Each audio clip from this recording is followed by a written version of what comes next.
আসসালামু আলাইকুম। ওমানের গুরুত্বপূর্ণ নিউজ পাওয়ার জন্য ওমানের যে সকল কর্মকর্তা আছে, বিভিন্ন স্থানে বিভিন্ন পোস্টে বড় বড় কর্মকর্তা আছে, সেই সকল কর্মকর্তাদের বিভিন্ন প্ল্যাটফর্মে আমাকে ফলো করতে হয় তাদের থেকে ইনফরমেশন গুলো পাওয়ার জন্য। তারা যেখানেই ইনফরমেশন গুলো দেয় সেখানেই আমি ফলো করতে হয় এবং তাদের থেকে ইনফরমেশন গুলো আমি কালেকশন করার চেষ্টা করি।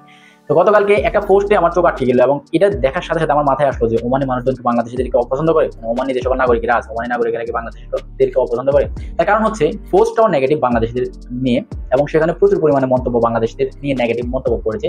তার প্রেক্ষিতে আমি আজকের ভিডিওটা বানাচ্ছি। আমি আপনাদেরকে পোস্টটাও দেখাবো, তার কিছু চিত্রও দেখাবো, কিছু কমেন্টও দেখাবো। তবে আমি কার পোস্ট এবং কোথায় পোস্ট সেটা প্রকাশ করবো না। তো পোস্টটা যেটা সেটা হচ্ছে today Friday prayers. I want to pray at a mosque in the state of Barka. The number of Omanis did not exceed 30 people, including the imam and myself. The rest were mostly from the Bangladeshi community. This is a dangerous indicator that there are a large number of violators of the work permit law and that the Ministry of Labour measures to limit hidden trade in the offices of the Ministry of Labour. আচ্ছা, এখানে কথা ঘুরিয়ে ফিরিয়ে মানে বিস্তারিত করার কিছু নেই। মূলত উনি যেটা বলেছে, উনি একটা মসজিদে গিয়েছে এবং জুম্মার নামাজের সময় সেখানে গিয়ে দেখছে যে ইমাম এবং সে ছাড়া হয়তো 30 জনের মতো মানে থাকতে পারে এবং 30 জনের বেশি হবে না। আর বাকি যে সকল মানুষ আছে সবাই হচ্ছে বাংলাদেশ কমিউনিটি।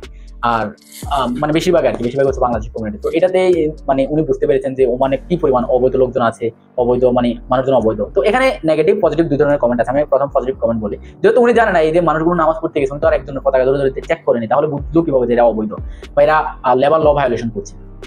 এই পক্ষে অনেক ওমানি কমেন্ট করছেন যে আপনি কিভাবে জানেন, তারা তো বৈধ হতে পারে, তারা ইন্ডাস্ট্রিয়াল এরিয়াতে আছে, তারা মানে যেখানের কর্মী সেখানে হয়তো কাজ করতে পারে, আপনি কিভাবে জানেন তাদের পতাকা চেক না করে।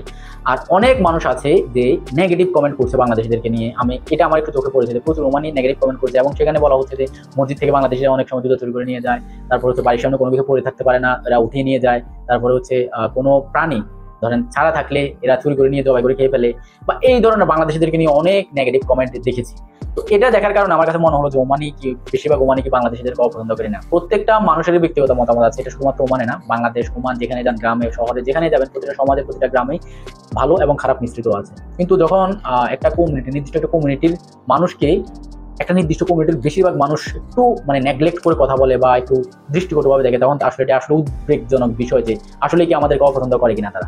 তো আমি বলবো যে ওমানে যে সকল মানুষ আমরা আছি, একটা লেবার ল যাতে আমাদের দ্বারা ভায়োলেশন না হয়, আমরা যেন কারো কোনো কিছু বাসার সামনে পড়ে থাকলে নিয়ে না আসি, অথবা চুরি দাঁড়ি বা এগুলোতে আমরা জড়িত না হই।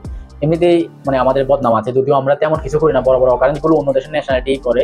আমি যেটা আমার পূর্বে আরেকটা ভিডিওতে আপনাদেরকে দেখিয়েছিলাম, কিন্তু দোষটা কিন্তু আমাদেরই পড়ে। তো সবাই সতর্ক থাকবেন এবং অবৈধ কাজ, চুরি দাঁড়ি, কারো বাসার সামনে থেকে কোনো কিছু নিয়ে আসা, কারো দরজা খোলা থাকলে ভিতরে ঢুকে যাওয়া, এই ধরনের কাজগুলো আশা করি বাংলাদেশে কোনো মানুষজন করবেন না। সবাই ভালো থাকবেন, সুস্থ থাকবেন। সবাইকে আসসালামু আলাইকুম।